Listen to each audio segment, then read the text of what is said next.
Oh, I actually have kind of like a funny synchronous moment that happened today twice. What happened? Uh, we could, so I went surfing twice, and on my way out, walking back up like the zigzag pathway down to Beacons, I saw two separate people, but the same two people like on that walk at basically the same place on my walk back up from the ocean back up to the parking lot.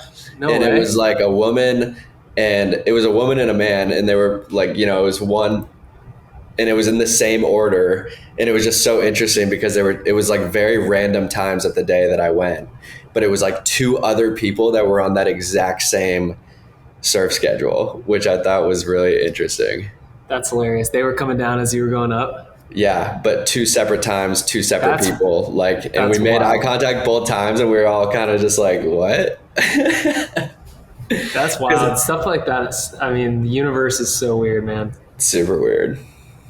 One time I Super saw a weird. girl. I'm not trying to up your story here, but it made me think Please of it. do. I met a girl in Portugal at a hostel.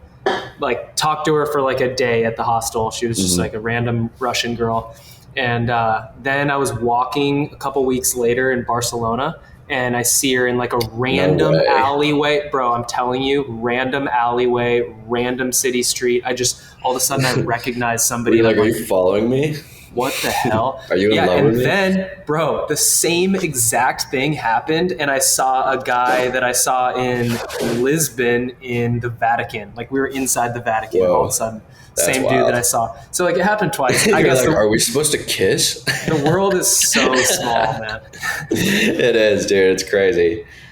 Bro, I was actually thinking about this, and we can just roll right into the podcast on this open. But how like sometimes the universe will like put someone in your path like multiple times, like maybe you like met them once and you like didn't get their number, or maybe you just didn't see synergy of like why you would continue communicating, and then you see them again, and eventually you have this like feeling in you like, I'm just going to ask for this dude's number, let's like connect, maybe there's like a podcast we could record, or Yep. like maybe who knows, like we'll hit it off on something, and then you do, and then it's just like, oh the fuck, we should have been like, of course there was like something to this, like Yeah. There's that joke about how males make friends, and like it's like you have to see the dude like a few times consistently at one of like the things that you enjoy going to, like whether it be like surfing or skiing, and then it's like this slow progression of you see him, like you make yeah. eye contact, and it's like a little head nod, and then like the next time you see him a few days later, it's like a like another head nod, and maybe like a "yo, what's up?" And then it takes them until like the third or fourth time to be like, introduce yourself fully. Yeah. Yeah. But it's so Yo, funny. what's your name, bro? Oh yeah, I've seen you in here, bro. I've Oh, seen you you in hit the here a few times, sauna? man. I was the Oh one who gave you yeah. that dope head nod. Remember me? There's a few guys like that out in the surf lineup now, which is, I mean, it's just cool. Like, it just feels like community, though. Like when you actually start to just know people around the spots and the places that you in the places of like the things that you like to do. Yeah. Yeah. Man, Just travel is cool, like going to places randomly around the world and feeling like you're so out of your own element, but there's also something like wired into us that's like we need to be around people that we recognize and know, and like feel that feeling of like, oh yeah, these are my people around here, like this is all for good. sure. Yeah. All right, bro. Well, let's actually get into the episode. Yeah. What's the topic again? Yeah. And today we're going to talk about, essentially you and I had the same exact idea. You just gave me a random text and we're like, yo, you want to record right now? It's 7:30 p.m. Let's do it. And I had an idea around the psychology of self-doubt. And I kind of was realizing and thinking about how self-doubt is a universal experience that like everybody of every background at all levels experiences, whether you're starting from scratch or you're, at the top, the pinnacle, like, Kobe Bryant going into game 7, I'm sure like there's a healthy dose of self-doubt that fuels him. And so recognizing that the way we relate to self-doubt is critical. So why don't you jump in and talk about what you were thinking, and we can kind of navigate our way through this topic. I think it's just a really important one to have a good relationship with in your mind. Yeah, it's interesting timing for this one for me personally too, because I just turned 28 on this past Friday, and I don't know, like every single year I kind of like to do a just a general review and like a semi-critical kind of like check-in with myself of like, all right, man, like, who are you? Like, what are you doing? How much have you progressed in this past year? Like, just taking like a really, what I think is a positive look at like what's going on in my life, what I'm working on, what I'm working toward. Like, am I kind of living in alignment with the things I said that I wanted to do last year? Have I created new habits? Have I, just like all that type of stuff. And it was really interesting because like on Friday, on my actual birthday, I had this like great day. I was feeling awesome about myself, just like the people in my life, the community, like my ability to, and I was like surfing and hanging out in the ocean and just was around like Tori, and then my brother Jacinto, Wilmer's brother also, who we talked about in the past past like 3 episodes ago or whatever. He was in town too. We got him surf lessons. It was great. Just like really good positive vibes to bring in my actual birthday day, and like the day after, kind of like similar stuff. Had some friends over, a really good time. And then the third day, just like for some reason, this whole like swing of negative self-doubt just like hit me kind of out of nowhere. I mean, maybe not out of nowhere. I mean, I was trying to be super reflective, but like it was just really interesting kind of like witnessing this happen within myself, of just kind of like that swing towards negativity and that like creeping voice that comes in. That's just like, exactly what we're talking about, that self-doubt, like those thoughts that you're not capable of doing the things that you want to be doing, or that you haven't done enough yet, or that you're comparing yourself to others who have, completely different situations, but you just like can't help it. Just like that type of stuff. And it's just like that voice was so strong for like a full day, even though I was like aware of it and like trying to get my mindset back to like this place of positivity of like how I actually feel genuinely. But like, I think that voice of self-doubt is kind of just inevitable, and it's a part of your journey of like, I don't know, whatever you want to call it, maturation or just like expansion. And so I think it's good to think about that and see if you can turn it into like a positive thing for yourself, to be able to just kind of like witness, listen to it, and just like, it's not beat yourself up about it, but try to find a little bit of truth within it in terms of like how you could be showing up better, I suppose. Does that make sense?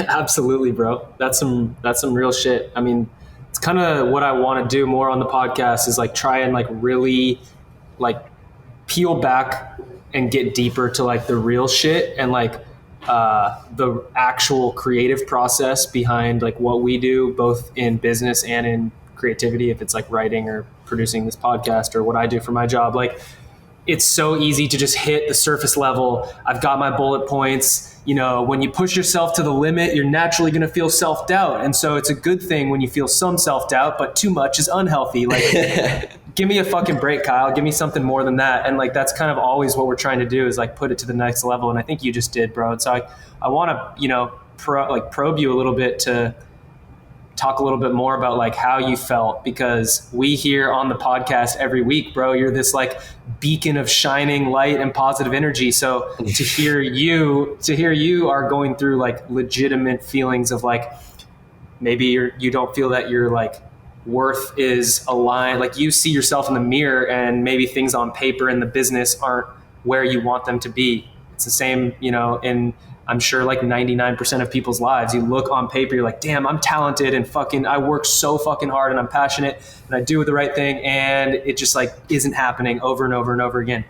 And I think from the outside, it's so easy to look at like your life or my life or anybody really, and who's like putting content out. And it's like, we try and be positive and it seems like everything is figured out, when in reality, like, we hit fucking record and, at the end of this thing, we got to go deal with some like just normal, normal self-doubt, negative thinking, all of it. Dude. And it just hits from kind of like everywhere, every place too. Like, it's just like, you'll be insecure about certain things. And then like on top of the self-doubt of like whatever you're feeling, it's like that's when all of those other things like Oh, rush dude. back into your head, you know? So like all you need is one little thing to kind of like set it off, and then it just kind of goes, you know? And like also an important thing to think about, because it works the same way with positivity, but I mean, I think everybody can probably relate to the concept of like, I mean, it's why they say spiraling out of control, or like spiraling into like something, just because once it starts, it's an energy force that just like takes you into it, and like you have to actively work yourself out of it. But sometimes it's like obviously not an easy thing to do. And so like on that day that it all came rushing in for me, it was just like, I mean, there were things about, you know, business, and just because especially when you're building brands, it just like takes a while. Like a lot of the work that you're doing is basically planting seeds as many places as you possibly can, and like building relationships slowly, and just, you know, creating trust, creating just good situations in places that could potentially bring you really cool opportunities whenever it makes sense and whenever it clicks. Um, and so I feel like, I mean, our businesses are doing well, right? Like we are succeeding, we're moving in the right direction, Right. but I know that there's been so many seeds planted across the board of like, if one of them catches, like we are in a 100x time, or like placement of where we are right now, you know? And it's just like, Yeah. but I personally feel like none of it has quite clicked yet. And so, and I've felt like that for over, you know, like a year probably. But at the same time, like that is a mixture of, maybe there's a little bit of truth in that it should be going more quickly. But I also think it's just me being hard on myself and like expecting more out of myself, and like being multiple steps ahead in my brain about like what I know these things can, like the place that these things can get to, versus where they are right now, you know? And so it's like, I don't know. I mean, it's hard not to just like let yourself think that way, instead of being like, hey, actually, I've started these from nothing. I'm 28 years old. I have like multiple things going on, like brands that, you know, started at literally nothing. And now we have a scalable operation going on with like a cool community of people who are buying the products, like awesome partnerships going on. You and I are running this podcast, like, and just kind of expanding our network in that realm, and just learning and growing and kind of creating more opportunity for ourselves and other people that kind of like are in contact with us, because our network is just growing constantly, you know? And so I wrote down in my journal the other day, that Susan Cain episode on Creative Live, Chase Jarvis Live, um, there was a part about it, like writing down your troubles. And so, and just how that's kind of like a positive act, because you're just like putting it physically somewhere, and then you can at least acknowledge it instead of suppressing it. And then it's there. And that almost helps you kind of just deal with it and put it into a better perspective of like, you know, just the self-confidence of, oh, I can actually, it's there, it's out. Like now I'm not holding it in anymore. And so I wrote this like journal entry, and I said, I feel like there's two stories that I could tell about my life right now. And then I just let myself write kind of like a negative perspective on where my life is at, and like just who I am. And that sounds kind of like psychotic. It wasn't that negative. It was just like a critical paragraph of like, you know, how things could be perceived, if somebody were to like look at you, quote unquote, objectively. And then the next paragraph was like kind of those same topics, but just like in a very positive framing, if that makes sense. So I'll just give an example. Like the first one was like, was just about like the financial thing. It was like, are my businesses doing decently well? Like, yes, but am I at the place with all of them that I'm able to like give myself financial security, like without having any worries about it? Like, no, definitely not. But so then in that second, or so in the first paragraph, I was like, so basically like, I'm taking risks here. I'm, you know, kind of like a few bad decisions or like an accident away from like basically being completely broke, you know, and just like, I mean, that sounds so dramatic, but like essentially, I just don't have the ability to save as much money as I would like to right now because I'm constantly putting more time, effort, money into building these brands and, you know, whatever. But then the second paragraph was like, that is true. But if you look at the trajectory of what's going on here, like you are setting yourself up in a way that that reality can change like literally overnight at this point, just because of all of those seeds that have been planted and like things that are already in progress that just need to like hit that finish line and be what they can be. And then my life and everybody's life around me is just massively different. And we have so much more ability to do everything that we've been talking about doing and wanting to do for the past, you know, 5 years or however long we've been building this thing. So, I mean, we're creeping closer every single day to that happening. But, you know, when you're living it every single day, I mean, I feel 5 years is a long time, you know, like, especially when you have the vision from day one of what it can be. And if I look at where that started and where I am now, like I have to be proud of myself because we've made a lot of things happen and we've progressed and like I've learned more in the past 5 years than I think I have collectively in the rest of my entire life. And so I feel like that's a good thing. And I like reflecting on that piece of it too, as I like bring in this new year of life. But anyway, this is such a rant, but those two paragraphs really kind of helped me process in a positive way, just kind of like those two perspectives and like knowing that there is space for the negative. I don't want to call it negative. I would rather call it critical, the critical perspective and the like positive, like also true, but just those two perspectives. And I felt really good after that. And it helped, like, I don't know. And then I felt like a little bit more clear headed. And so shout out to Susan Kane for giving that idea that I came across. Yeah. One other man. Oh man.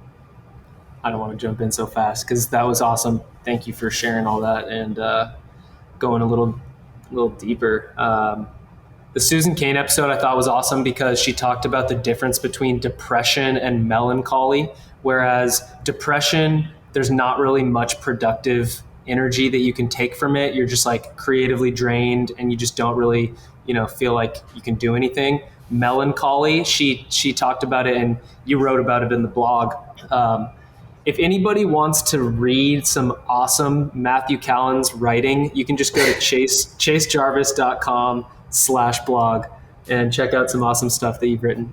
Just want to shout that out because you've been crushing it over there. But people tend to gravitate towards sad songs more than happy songs. Like the science says, we listen to like something like 7 or 8 times more sad songs than we do happy. Mm-hmm. And there's something wired into us that we gravitate towards that feeling of like kind of sorrow and melancholy. And it actually, if harnessed the right way, can lead to some of the most beautiful art because you're translating true pain, true emotion, which is what I hope to do in this podcast, what you've been successful in doing the last 2 episodes, the one with Wilmer and this one, bro, like speaking from the heart. And just, if anyone's listening to this, they know that, you know, you're going through some shit. We're all going through some shit. And when we really like don't feel as alone, it just is so much more empowering. Like, I think one of the things, maybe I've said it already, but when I first heard that like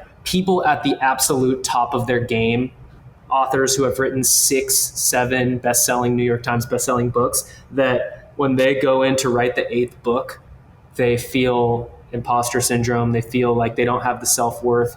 Will they be able to replicate the success that they've had in the future? That's another thing that a lot of people struggle with. Like, imagine if your business had blown up 3 years ago and now you're like, well, what am I going to do? Like, bro, I it's mean, let's be honest. I would just be surfing like way more. absolutely, yeah. But I don't know. I just, I'm kidding though. I Like love you were everything you right. said. Yeah, no, I love everything you said. And yeah, I just think that like, that's the real shit, man. Yeah, I Um, like that episode too because it was just talking about how, um, like, just that situation where an artist can take a really painful or even like embarrassing or like difficult to express yes. situation and turn it into something beautiful, and then and that's such a for the person doing that, that's such a transformative experience in itself that ends Yes. up being like a positive coping mechanism for this difficult thing that you experienced. Because in order to do that, to make that transformation from something that's painful and difficult into something beautiful, like you have to go toward the pain. And I feel like as humans, we have this tendency to, when it comes up, you either want to suppress it or you want to run away from it. And Mhm. then, but that shit builds up, dude. Like, and you know that, like, Oh yeah. the more you suppress it, the just like it grows as its own thing, like inside of you. And so, but instead, it's like these artists are choosing to go towards that, feel it all. And that's like how you get an authentic vibe from something, like a genuine feel from the music, is because that they're not bullshit and like they're looking at Mhm. themselves experiencing something like so deeply and saying things or like creating melodies that like have these emotions that a lot of us don't feel like we have the permission to express all the time.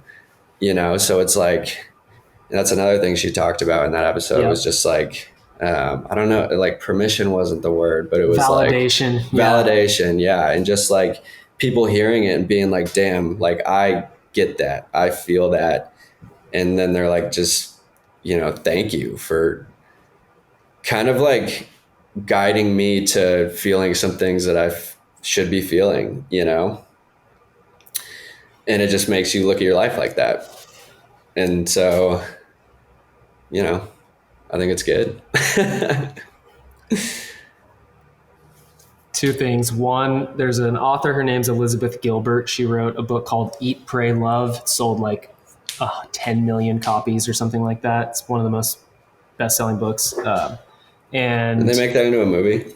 yeah, they made it into a movie, and then she essentially, there's a Chase Jarvis live episode. I'll link it in the show notes because it was an awesome, awesome episode with a lot of topics very aligned to this one. So if you want like people that are just like way further along on their path, Chase Jarvis and Elizabeth Gilbert, to talk about similar topics, that's the episode to check out. She talks about how her number one job in life, she's one of the top authors in the world, and she sees her number one job as herself and her own mental health, then after that's taken care of, she can go and translate what she's gone through to the other people. And she says she feels, if I remember correctly, this sense of like once she's gone through it, because it's really hard to translate something to other people if you haven't fully processed it yourself. Right. Like it's so hard for us to talk about like bro, like my girlfriend and I are going through some shit right now. Like we're not living together, and like I'm not going to just go and talk about my opinion, my feelings about that. Like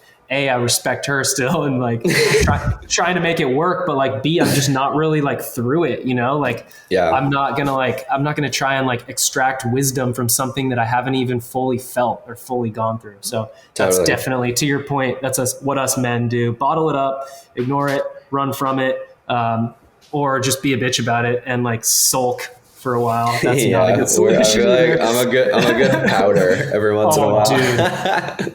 I can pout so hard. So I guess the one thing I would say, I'm not saying this to like say that I've figured out how to control my mind, but I told you this recently that like when we split up, like I was fucking distraught. And I had this moment where I wrote in my journal, "You are a failure, Kyle." And I just was like truly feeling it. Like, you have failed.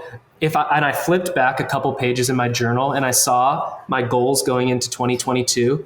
The number one thing that I wrote down, and I'm not necessarily saying it's what I allocated my number one priority to, but the first thing on my list was show up for the people in my life, including my partner, and like be a more supportive partner. And obviously I have myself as the priority of my career stuff, but like to have that be number one 4 pages earlier, and then fast forward 4 pages and be writing like you're a failure because you fucked up this relationship. And I've been so head down, just working on the house and my job, that like I've ignored and neglected, and maybe even to some degree taken for granted, my own partner that I love. So I recognized in that moment, bro, then when I saw that word failure, I was like, holy shit. And I laughed out loud in that moment. I was like, oh, like failure. Like I feel like a failure right now. This is an opportunity, because failure equals opportunity. I've literally trained my brain by going through significant failures and then growing like radically through them.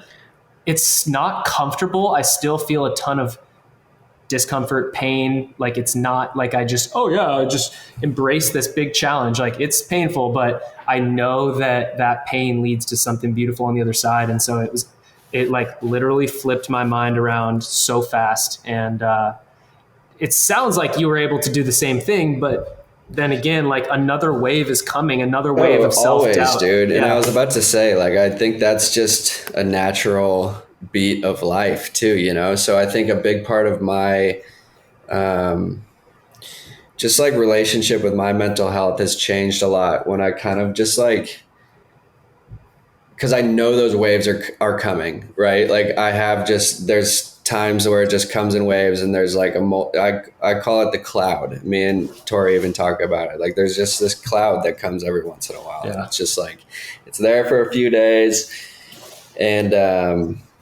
you know, at first it would really fuck me up, and it was like very hard to do anything on those types of days other than just kind of like lay around and like just not. I mean, I was, you know, I'd still get a workout in. I mean, come on, but but You just just like like sitting watching Netflix at your place, like or not just even like reading, surfing. or just like staring at the ceiling, or like literally just do it, like being a fucking mope, you know, just like Uh-huh. nothing.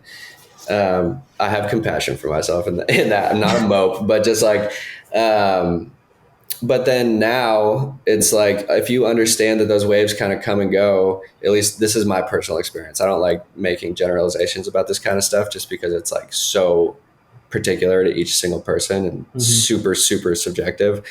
But for me, and I like to think about it kind of like energy waves of like, you know, when you see in the ER, like your heartbeat and like the pulses and like just the whatever, the up and down.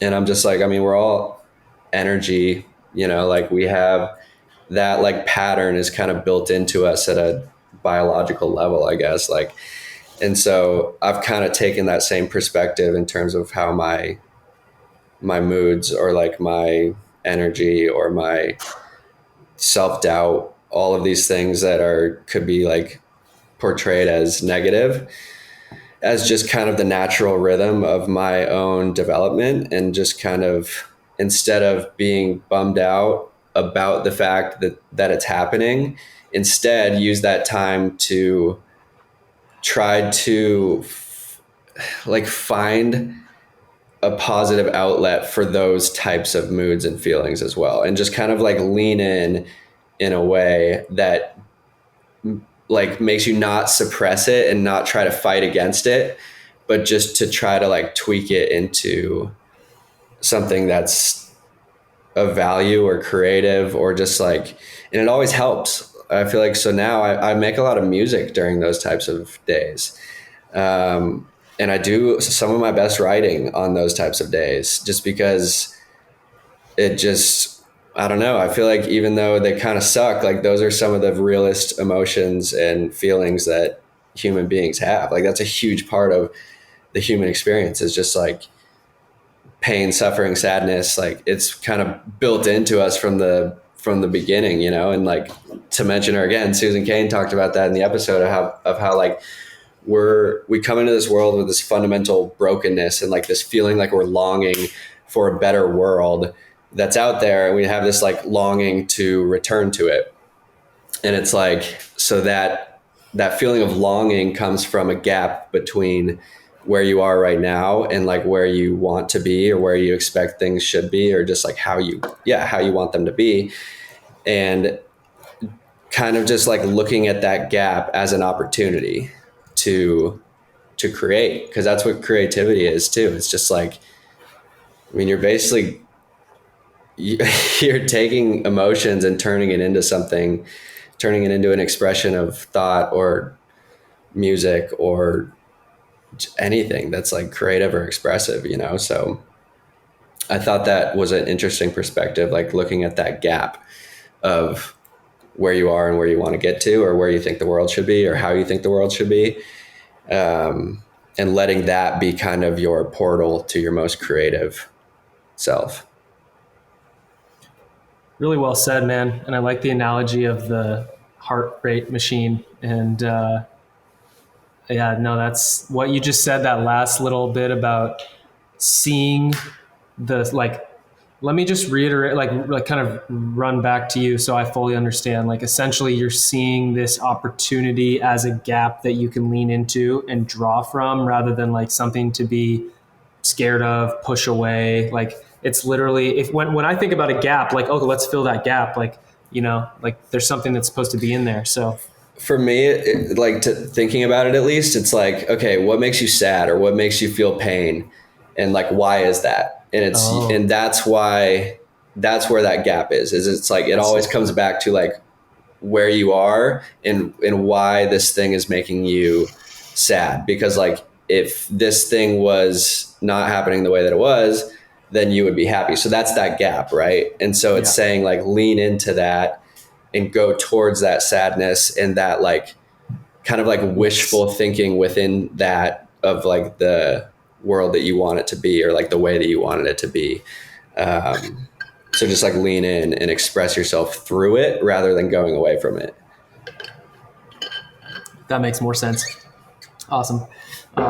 Should have said that the first time. I blew it. I spent like 7 minutes trying to talk about it. No, this has been a great episode, man. Thanks for the prompt to get us rolling. And do we have any other updates before we wrap up? I mean, it seems like there's a lot going on, but I'm blanking right now on if there's anything. I mean, we've been talking about doing some in-person events this summer. That's still brewing. One of my buddies, there's just a lot going on. I will say that in terms of self-doubt, I'm going to tie it back into self-doubt, because outside of my job, the Symphony podcast is really where I see it's like my main side passion project that I would love to continue to grow and turn into a job, you know, eventually.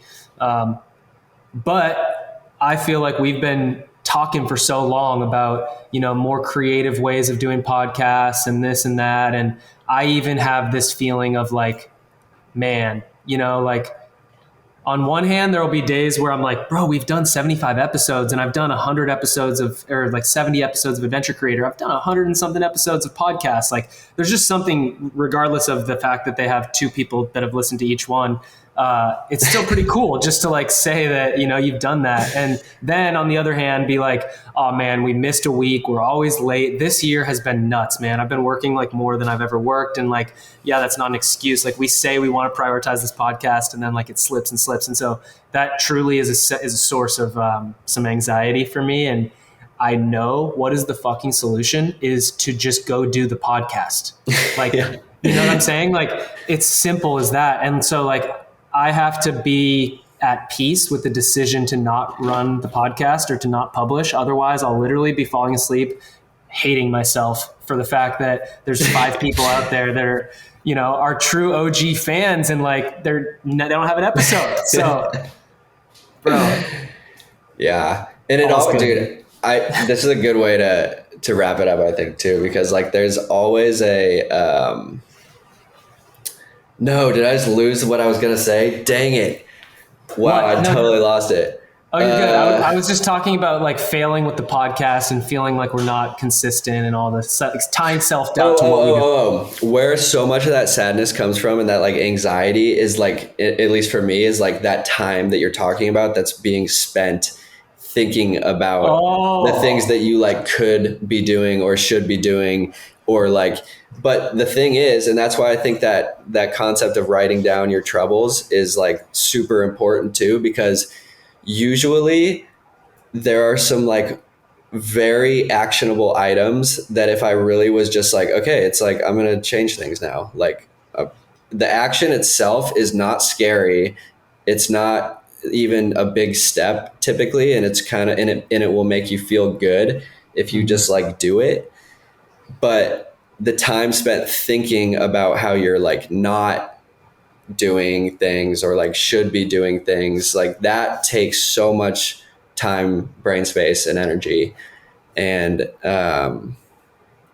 it's very easily avoidable if you can just like see yourself doing that and then add an action item of like, this, okay, I'm bitching about this. Like, let me take a step towards not being the case, you know, like let's fucking, you know, what's the step for Symphony? Like we've been off the IG for a while too. It's like, okay, hold each other accountable. Like I'm doing that this week, next week, 2 posts each, you know, like let's get 2 assets for like, just get back on top of the ball, you know, but like usually that first step is just it's an easy thing to just knock out. You just have to get yourself out of that thought loop. That's like just thinking about things you aren't doing.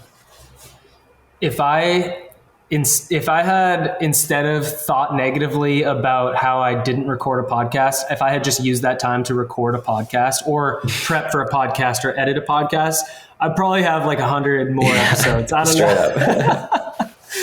Oh, shit. Yeah. Well, bro, great episode today. It was cathartic for me. I really enjoyed it. And dude, I know you know, been going through some real challenges, and man, birthdays, they're always like, it's that feeling we all feel. We're getting older. We're getting to our late 20s. 10 years out of high school now. It feels like on one hand, we're still young and there's so much life ahead of us and potential. And I feel all of that. And I never want to lose that. But at the other hand, I'm starting to feel like, you know, like, bro, I'm learning how to like plant a garden and like maintain a house. Like I am getting older, and there's that a lot man more swag. That's what me and my old roommates joked about. Like, cause we're talking about the same exact thing. Shout out to Griffin Carroll, the OG homie. But we were talking about how like this period of life, you just kind of start to develop like you're growing out of your boy stage and you're developing your man swag. So what's it gonna be? And it's way different than what's cool when you're younger. Because what's cool when you're younger is just like, you know, whatever it was. Yeah. But like, you know, being a cool, put together adult, like it's a challenging journey to get there, you know. But I mean, I think it's a fun one too, and you learn a ton through it all. And there's just like unlimited shit to explore. I was thinking about this the other day. Like, man, like Rogan talks about if he had like 4,000 lifetimes, he would do like 4,000 different careers and explore 4,000 different things, like really deep. Yeah. And this life is so short that like you can't go deep on everything. You know, you got to kind of like pick and choose. So I don't know why I said that. Let's wrap this podcast up before I say anything else dumb. Someday soon, bro. Don't doubt yourself, dude. That's what this whole podcast is about. You're not dumb. Well, again, everybody who made it 40 minutes into this episode, thank you guys for listening. And until next time, we're out of here.